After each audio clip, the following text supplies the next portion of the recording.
Maligayang pagbabalik sa Rai Movie Recaps.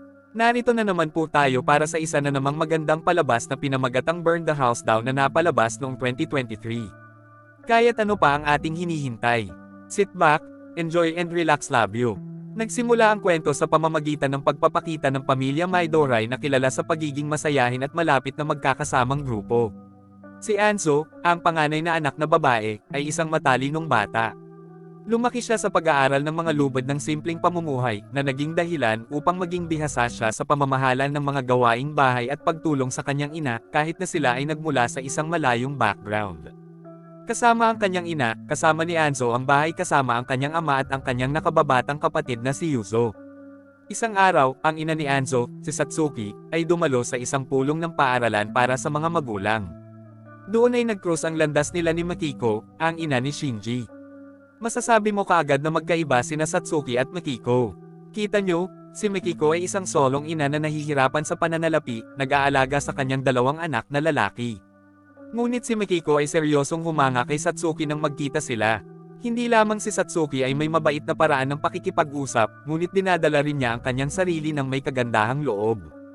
Nagpaalam ang dalawa at naging magkaibigan. Habang tumatagal, si Makiko ay nagsimulang gayahin ang hitsura ni Satsuki. Same hairstyle, interests, and way of talking, parang sabik na sabik siyang maging katulad ni Satsuki. Sinimulan din niyang dalhin ang kanyang dalawang anak na lalaki sa lugar ng pamilya Maidoray upang madalas na tumambay. Si Anzo lang ang nakakapansin na sa tuwing darating si Makiko, may mga bagay na nawawala ang ilan sa mga gamit ng nanay niya. Nagsimulang maghinala si Anzo na si Makiko ang nasa likod nito. Pagkatapos, isang kakilakilabot na bagay ang mangyayari isang araw. Isang apoy ang sumiklab at nasunog ang bahay ng pamilya Maidoray. Sa una, sinisisi ng nanay ni Anzo ang sarili. Iniisip na nakalimutan niyang patayin ang kalan. Napuno siya ng pagkakasala sa kanyang asawa at sa kanilang dalawang anak. Ngunit ang mga problema ay hindi titigil doon. Nagpasya ang mga magulang ni Anzo na makipagdiborsyo at kailangang isama ni Satsuki ang kanyang dalawang anak na babae. Di nagtagal pagkatapos ng diborsyo, nalaman nilang nag-asawang muli ang tatay ni Anzo. At ang bagong asawa ay walang iba kundi si Makiko, ang matalik na kaibigan ni Satsuki. Mula sa puntong ito, palaging pinaniniwalaan ni Anzo ang kawalang kasalanan ng kanyang ina tungkol sa insidente ng sunog. Malinaw niyang naalala ang gabi ng sunog nang makita niyang nakangiti si Makiko habang gumuho ang kanilang mundo. Naghinala si Enzo na, dala ng selos, sinadyang sunugin ni Makiko ang kanilang bahay upang masira ang reputasyon ng kanyang ina at kunin ang kanyang tungkulin, na naglalayong palitan si Satsuki at maging bahagi ng pamilya Mitarahi. Ang buhay ni Makiko ay lubhang nagbago mula sa kahirapan tungo sa kayamanan, kasama ang kanyang dalawang anak na lalaki. Fast forward 13 taon at si Anzo, kasama ang kanyang kapatid na si Yuzo, ay naninirahan sa isang maliit na tirahan. Matingkad pa ring naalala ni Anzo ang ekspresyon ng mukha ng kanyang ina noong gabing iyon, na sinasabi, nang lumunin ng apoy ang kanilang tahanan. Ang alaalang ito ay nagpasigla sa kanyang determinasyon na gumawa ng isang plano. Nagpasya siyang pumasok sa sambahayan ng pamilya Maidoray. Sa pag-aakalang ang pagkakakilanlan ni Shizuko Yamachi, sumailalim siya sa espesyal na pagsasanay upang maging isang bagong kasambahay sa pamamagitan ng paglilingkod sa ina. Kara-rating lang, mabilis na pinapasok ni Makiko si Anzo. Pinilit ni Makiko na ilihim sa iba ang katotohanan, na kumukuha siya ng isang kasambahay. Lingid sa kaalaman ni Makiko, hindi niya nakilala si Shizuka, na si Anzo talaga. Ang anak ng kanyang matalik na kaibigan na si Satsuki, si Anzo ay lumaki sa isang magandang dalaga na hindi na nakasuot ng salamin. Inutusan ni Makiko si Anzo na lubusang linisin ang unang palapag, na naglalayong ipakita na parang ang bahay ay matagal nang walang nakatira. Ang kasalukuyang trabaho ni Makiko bilang isang baguhang modelo ng magazine ay nagpapanatili sa kanya ng hindi kapani-pani walang abala, na pumipigil sa kanya sa pag-aalaga sa bahay mismo. Gayunpaman, hindi lamang nais ni Anzo na makita bilang isang modelo na may kaalaman sa mga pampaganda. Nilalayon din niyang patunayan ang kanyang kakayahan bilang isang may kakayahang homemaker. Inilatag ni Makiko ang ilang pangunahing panuntunan para kay Anzo. Walang pag-akyat sa itaas, walang pagbubukas ng pinto para sa mga taong naghahatid, at higit sa lahat, walang pasubali sa pagnanakaw ng kahit ano sa bahay. Nang makaalis si Makiko, masigasig na nagtrabaho si Anzo. Maingat niyang nilinis ang bawat sulok at krani sa unang palapag, sinisiguradong wala ni Katiting na alikabok ang naiwan. Desidido si Anzo na huwag pababayaan si Makiko. Nasa panahon pa rin siya ng pagsubok, at malaki ang may impluwensyahan ng kanyang pagganap sa desisyon ni Makiko kung opisyal na siyang uupa o hindi. Sa ilalim ng lahat, ang pinakalayunin ni Anzo ay ibunyag ang katotohanan sa likod ng malagim na apoy na tumupok sa tahanan ng kanyang pamilya. Matindi ang hinala ni Anzo na si Makiko ang may pananagutan sa sakuna na insidenteng ito. Habang nililinis niya ang sofa, aksidenteng natama ni Anzo ang isang hibla ng buhok na kahawig ng buhok ng kanyang ina. Kumilos sa salpok, mabilis niyang isinilid ito sa kanyang bulsa. Gayunpaman, isang kakaibang pakiramdam ang bumalot sa kanya mula sa itaas, na para bang may nagmamatsyag sa bawat kilos niya. Nang umuwi si Makiko, ipinaalam sa kanya ni Anzo na tapos na niya ang mga gawain ayon sa hiniling. Palibhasa'y humanga sa hindi nagkakamali na trabaho ni Anzo, agad na nagpasya si Makiko na kunin siya bilang opisyal na kasambahay ng sambahayan. Ang pagpasok ni Anzo sa pamilya Mitarai ay naging maayos nang hindi nagtaas ng hinala. Desidido siya sa kanyang determinasyon na bawiin ang lahat ng inalis sa kanila ni Makiko. Ibinahagi ni Anzo ang hairpin na natagpuan niya sa kanyang kapatid na si Yuzo. Ang hairpin na ito ay may inisyal na SM na kumakatawan kay Satsuki Mitarai, ang kanilang ina. Sa asensya, ito ay isang natatanging hairpin na ang kanilang ina lamang ang nagtataglay. Malinaw na ninakaw ito ni Makiko. Matibay ang paniniwala ni Anzo na tiyak na may iba pang mga gamit ng kanilang mga ina sa loob ng bahay, kung isasalang-alang na tuwing dumarating si Makiko noong nakaraan, ang ilang mga bagay ng kanilang ina ay tila laging nawawala. Ito ay pinalawak sa potensyal na ebidensya na maaaring magbigay liwanag sa mga salarin sa likod ng sunog. Ang motibasyon ni An sa paghahanap ng mga bagay na ito ay upang patunayan sa kalaunan na ang kanyang ina ay hindi responsable para sa kumpay. Gayunpaman, ang kanyang ina ngayon ay nagdurusa mula sa dissociative amnesia, isang kondisyon kung saan ang isang tao ay nawawala ng memorya bilang isang mekanismo ng depensa kasunod ng matinding pagkabigla o matagal na stress. Nangangahulugan ito na ang mga alaala ng kanyang ina ay pira-piraso, at kailangan niya ng mahabang panahon ng ospital. Kinabukasan, ginawa ni Anzo ang kanyang nakagawiyang gawain, inaalagaan ang bahay ng pamilya Maidorai. Bukod sa husay niya sa paglilinis, hindi inaasahan ni Makiko na talented din pala si Anzo sa pagluluto. Lumaki na may nag-iisang ina, naghahanda si Anzo ng mga pagkain para sa kanyang kapatid kapag nasa trabaho ang kanilang ina. Sa paglabas ni Makiko sa bahay, sinamantala ni Anzo ang pagkakataon na simulan ang kanyang planong imbestigahan ang itaas na palapag. Nakita niya ang isang bukas na pinto patungo sa isang silid, at nagpas siyang pumasok. Magulo ang estado ng silid, may mga damit at pagkain na nagkalat kung saan-saan. Hindi nagtagal, bumalik ang nakatira sa silid at nagulat nang makita si Anzo sa kanyang espasyo. Sa kabila ng pagpapakilala ni Anzo bilang bagong kasambahay, walang pakundangan na hiniling ng binata na umalis siya. Pagkatapos ng kanyang trabaho, si Anzo ay nagtungo sa bahay ng kanyang matalik na kaibigan, si Turya. Naging instrumento si Turya sa pagtulong kay Anzo na mang-alap ng impormasyon tungkol sa pamilya Maidorai, at siya rin ang nagbigay kay Anzo ng pangalang Shizuka.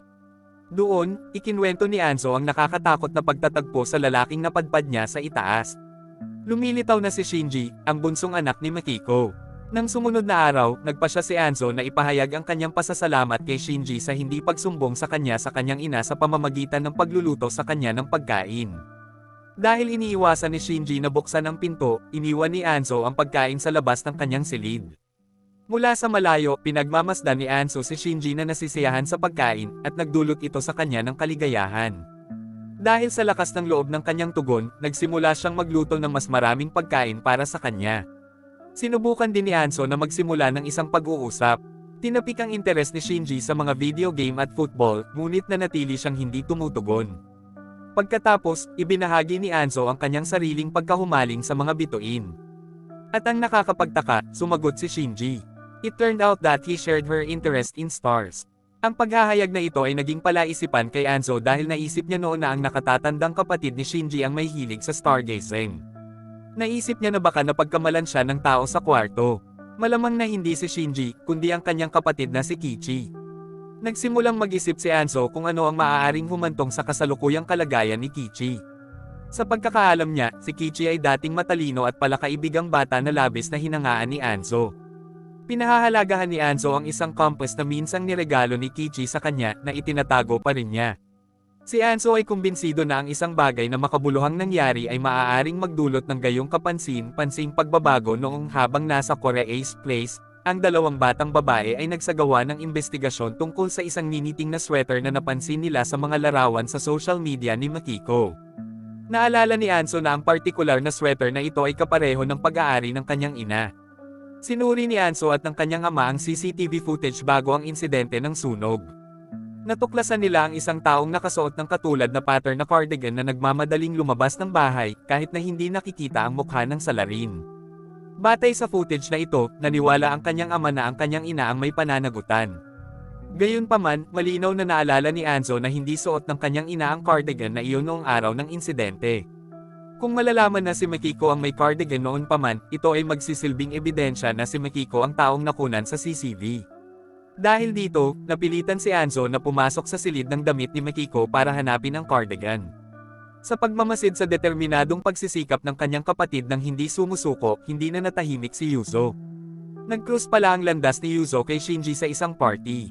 Nagpalitan sila ng contact information, at sa kanilang pag-uusap, nakilala ni Shinji si Yuzo bilang kanyang kapatid sa ama. Nagkakaroon din siya ng damdamin para sa kanya. Sinamantala ni Yuzo ang pagkakataong ito para kunin ang lahat ng posibleng impormasyon mula kay Shinji, partikular ang tungkol sa mga lihim ni Makiko. Unti-unti, napagtanto ng publiko na si Makiko ay isang masipag na babae na kayang humawak ng iba't ibang responsibilidad, mula sa kanyang karera sa pagmamold hanggang sa mga gawaing bahay. Ang mga kontribusyon ni Anso ay lubos na pinahahalagahan ni Makiko. Hindi lamang mahusay na pinamamahalaan ni Anso ang mga gawain sa bahay, ngunit nag-alok din ng mahalagang payo na positibong nakaapekto sa karera ni Makiko. Dahil dito, mas nagtiwala si Makiko kay Anso, hanggang sa puntong pinayagan si Anso na linisin ang ikalawang palapag, na dati nang walang limitasyon. Nang dumating ang tamang sandali, pumasok si Anso sa dressing room ni Makiko para hanapin ang cardigan ng kanyang ina. Gaya ng inaasahan, nakita niya ang mga niniting na damit. Ang pagtuklas nito ay nagdulot ng kalungkutan at empatiya para sa kanyang ina. Ito ay naging maliwanag na ang mga akusasyon laban sa kanyang ina bilang arsonist ay isang malaking pagkakamali. Sa nangyari, 13 taon na ang nakalilipas, itinago ni Anso ang memory card na naglalaman ng CCTV footage sa silid ng mga record ng medikal ng kanyang ama, tinitiyak na ito ay nanatiling nakatago. Sa kasalukuyan, ang pangunahing alalahanin ni Anso ay umiikot sa pagbuo ng isang plano para kunin ang memory card mula sa ospital ng hindi nahuhuli. Nagkataon na nasa likod mismo ng bahay ang Mituray Hospital. Ang tanging paraan upang ma-access ito ay sa pamamagitan ng paggamit ng keycard na taglay ng bawat kawani. Dahil dito, masusing hinanap ni Anso ang bawat drawer, umaasa na iniwan ni Makiko o ng kanyang mga anak ang card doon. Sa kasamaang palad, ang kanyang mga pagsisikap ay nag-ambala ni Kichi, na nagmamasid sa kanyang kaina-hinalang pag-uugali mula pa sa simula. Sinubukan niyang ibunyag ang tunay na pagkakakilanlan ni Shizuka Yamauchi, ngunit ito ay walang dala. Sa pag-iisip kung paano magkakaroon ng ganoong detalyadong kaalaman ang dalaga tungkol sa kanyang pamilya, naisip ni Kichi na siya ay nakatira sa bahay na iyon noon. Wala siyang pag-aalinlangan na ang babae na yumako sa papel ng kanilang kasambahay, sa ilalim ng pangalang Shizuka Yamachu, ay sa katunayan ay si Anso Murata. Sa kabila ng mga pagtatangka ni Anso na mga tuwiran sa kanya, si Kichi ay maingat na nag-install ng camera sa dressing room, na kinukunan ang mga aktibidad ni Anso habang siya ay naghahanap sa silid. Sa kalaunan, ipinaliwanag ni Anso ang kanyang tunay na motibo. Sinusubukan niyang hanapin ang mga gamit ng kanyang ina upang makatulong na matrigger ang mga alaala ng kanyang ina dahil siya ay dumaranas ng dissociative amnesia. Gayunpaman, hindi nauunawaan ni Kichi at naniniwala si Anso na inaakusahan ni Anso ang kanyang ina ng pagnanakaw. Pinag-iisipan ni Kichi na ipaalam sa kanyang ina ang tungkol sa hindi autorisadong pagpasok at maling pagkakakilanlan ni Anso. Isang hakbang na maaaring ilagay sa panganib ang kaligtasan ni Anso. Noong una ay natatakot si Anso na ilantad ni Kichi ang kanyang tunay na pagkatao. Nakapagtataka, kinabukasan, hiniling ni Makiko kay Anso na lumapit at turuan siyang magluto. Naguguluhan si Anso sa pananahimik ni Kichi, ngunit napagtanto niyang dapat niyang pahalagahan kung paano napabuti ni Anso ang organisasyon ng sambahayan. Si Kichi, gaya ng natatandaan ni Anso, ay dating isang taong tumangala sa langit na may ngiti, mabait at optimistiko tungkol sa mundo. Gayunpaman, ang kanyang kasalukuyang kilos ay isang malaking kaibahan sa kanyang dating sarili. Umaasa si Anso na matutuklasan ni Kichi ang kanyang dating sarili at hindi manatiling nakahiwalay sa kanyang silid.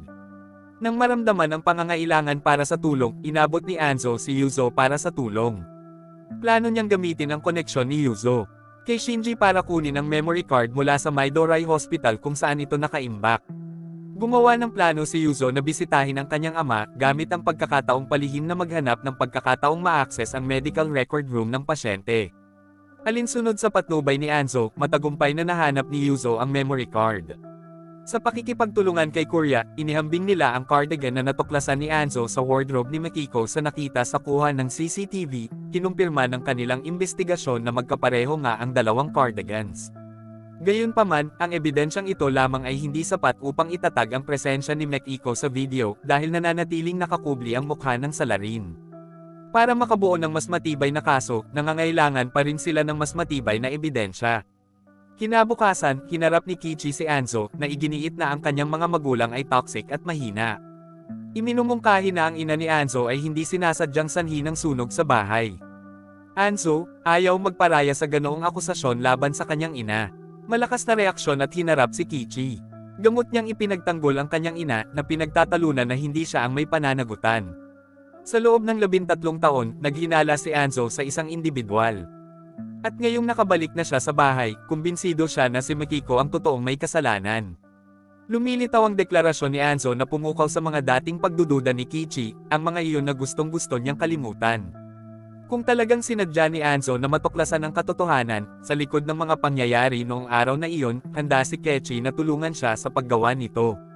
Sa loob ng maraming taon, halos hindi na siya umalis sa bahay, na naging hamon para sa kanya na makipag-ugnayan sa iba at mag-adjust sa buhay sa labas.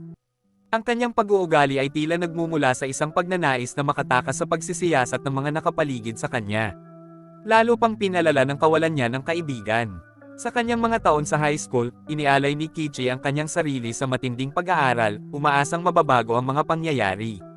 Nagawa pa niyang makapasa sa isang pagsusulit at saglit na pumasok sa unibersidad. Gayunpaman, bigla siyang huminto pagkatapos ng humigit kumulang 2 buwan dahil sa hindi awtorisadong pagkalat ng kanyang personal na impormasyon. Kumalat ang mga alingaw-ngaw na si Kichi ay nakapasok sa medikal na paaralan sa pamamagitan ng isang koneksyon sa loob. Sa una, ibinasura ni Kichi ang mga alingaw-ngaw tungkol sa kanyang pagpasok sa unibersidad bilang walang batayan. Gayunpaman, sa pagtatanong sa kanyang ina, natuklasan niya na talagang lihim itong nagayo sa ibang bansa para sa kanyang pagtatapos, na nagdududa sa kanyang sariling kakayahan. Sa kabila ng kakayahang makapasa sa mahigpit na pagsusulit sa kanyang sarili, ang interbensyon ng ina ni Kichi ay nasira ang kanyang reputasyon. Sinimulan siyang isipin ng mga tao bilang isang taong nakakuha ng kanyang pwesto sa pamamagitan ng mga koneksyon, humahantong sa online na paninirang puri at malawakang negatibong atensyon. Sa loob ng isang dekada, kinulong niya ang kanyang sarili sa kanyang silid na nahahawakan ng takot sa pagsisiyasat ng publiko. Ang matinding kawalan ng kapanatagan na ito ang nagpapanatili kay Kichi na nakulong sa loob ng kanyang silid. Dinala ni Kichi si Anzo sa dati nilang tirahan bago lumipat sa tahanan ng pamilya Midori. Naniniwala siya na ang katotohanang hinahanap ni Anzo ay maaaring may tago doon. Nag-access siya sa attic at kinuha ang isang laptop na itinago niya. Ayon kay Kichi, ang laptop na ito ay naglalaman ng kasaysayan ng pagbabrowse na parang diary ang naitala ng kanyang ina. Naniniwala siyang kaya nitong taglayin ang mga sagot na hinahanap ni Anzo. Ang unang entry sa tala-arawan ay kasabay ng araw na nakilala ni Makiko si Setsuki, na nagmula sa isang background ng pakikibaka sa pananalapi, ang ina ni Kichida, at ang kanyang kapatid na babae ay nabihag ng pamumuhay ng pamilya Mitarai. Umuwi sila na puno ng pagtataka, gayunpaman ay malinaw na ipinaalala ang mga paghihirap na kanilang kinaharap. Dahil sa sigasig, nagpuyat pa si Makiko para idokumento ang kanyang nararamdaman sa tala-arawan na pinamagatang Aliza, na sumisimbolo sa simula ng kanyang pagtatangka na tularan ang pagiging ina ni Anzo. Naghinala si Kichi na may kakaiba sa insidente ng sunog na nagdulot sa kanya na maniwala na ang laptop ay maaaring mayroong mahalagang impormasyon. Samantala, determinado si Yuzo na makipag-ugnayan muli sa kanyang ama. Nilalayon niyang magpakita ng ebidensya na ang cardigan na nakita sa surveillance footage ay ang suot ni Makiko sa kanyang larawan. Sinadya ng ama ni Yuzo na suriin ang laman ng wardrobe ni Makiko ng gabing iyon. Gaya ng napagkasundoan, bumalik si Yuzo sa kanyang ama kinabukasan, sa pag-aakalang nakita niya ang cardigan. Gayunpaman, lumitaw din si Makiko sa kafe. Siya ay dumating upang makinig sa pag-uusap ng kanyang asawa kay Yuzo. Ibinunyag ni Yuzo ang kanyang intensyon na patunayan na si Makiko, hindi ina ni Anzo ang may pananagutan sa sunog. Tungkol naman sa ebidensya ng cardigan. Sinuri na ng ama ni Yuzo ang kanyang aparador ngunit nabigong mahanap ang damit doon. At dito na nga nagtatapos ang palabas natin para sa araw na ito. Maraming salamat sa panunood.